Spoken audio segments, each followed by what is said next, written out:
Have you ever paused for a moment and thought to yourself, how did I get here? How did I get in this situation? How did I get in this relationship or this circumstance or this portion of my life? You may have thought a bit further, thinking, how did I become the person I am today? This experience is almost universal to every single person. And usually it happens at a time of a life-altering event, such as becoming more successful, maybe failing, a crisis, or a change in the structure of your relationships. But the thought, how did I become the way I am today, is a very deep question that we all need to answer. And believe it or not, there's multiple ways that can impact the way we see ourselves. Lao Tzu said, "Be aware of your thoughts, they become your words. Beware of your words, they become your actions. Beware of your actions, they become your habits. Be aware of your habits becomes your destiny." So today I'm going to discuss some factors that develop and create the personas that we have today. So I'm going to discuss the way we see ourselves, how external factors can change the way we act, and lastly, the body language we use every day. We may see ourselves as the victim, the villain, or the victor in this story. It's all up to you. So firstly, we need to consider the way we see ourselves. How many of you talk to yourself? Every single hand should be up in this room. We subconsciously talk to ourselves every single day. We have a relationship with ourselves first before we have a relationship with other people. And now, this is a subconscious think process that we may not be aware of.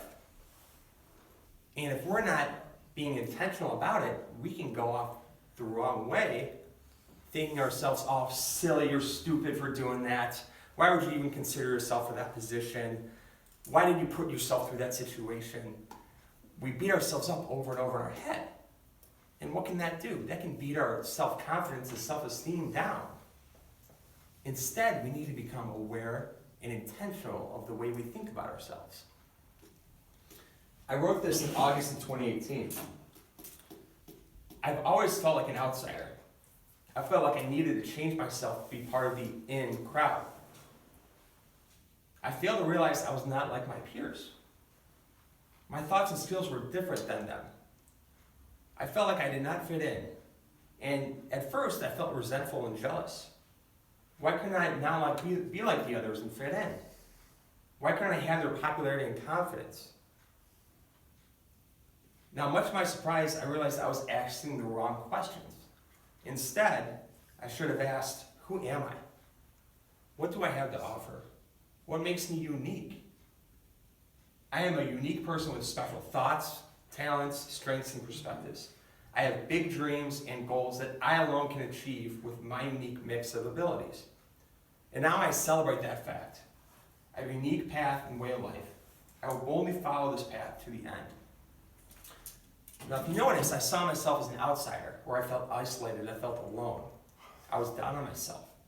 I flipped the script thinking, hey, I can stand apart from others because of X, Y, Z. So it's important to identify the way you think about yourself and change that narrative where you are that superhero to your story. The next piece that impacts the way we think about ourselves is the external environment. We cannot control whatever happens to us. A lot of what happens to us is out of our control. But we can control the way we respond to these external forces. We were talking about the coronavirus earlier this afternoon. You see it everywhere. You see it in the media, news coverage. Events are getting canceled. We talk about it. And you notice that there's a lot of negativity and fear that is around this virus. We can very easily give into fear and not act and just stay at home all day. Or we can do some homework, learn about the coronavirus and see that we've had these scares every couple of years. Knowing that, you could guard yourself from that negativity and continue to live your life. And that's how I choose to live boldly and live outwardly instead of letting it internalize the way I think about myself. Lastly, our body posture and position will impact the way we see ourselves. There's research coming out of several universities looking at how our body can react to the way we carry ourselves. Now, there's two hormones, testosterone and cortisol. Testosterone is the confident, assertive, go-getter hormone. Cortisol is the worried, stress hormone. Now, they're calling the factor power poses. When you act a power pose for a few minutes, your testosterone levels soar and your cortisol levels drop.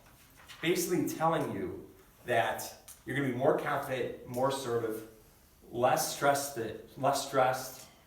and able to do more under pressure. Now let me show you a couple power poses from some of my favorite superheroes. Spider-Man with his web sling abilities at his bad guys, right? Iron Man shooting his bolts of lightning out of his hands. Wonder Woman, hands on her hips as she takes on the bad guys. Or my favorite position, the Hulk, as he's about to smash his enemies with his anger. If you notice, all these positions are open. Shoulders back, chest high, chin up. It gives us a sense of control and confidence and assertiveness. Now, looking at the other side of it, if we're not intentional about the way we carry ourselves, we can fall into some bad habits here. We can fall into crossing our legs and crossing our body, or crossing our arms, or even shrinking and making ourselves small so that we become nervous and fearful and not empowered to act. So in summary, we develop our personas and the way we see ourselves in our life. We can become the victim, the villain, or the victor throughout our life story. I encourage you, I implore you to take a look, take an inward look, identify how you see yourself in your life story. If you're not happy about it, flip that script. Find ways you can empower yourself and figure out a way you can become the superhero to your story.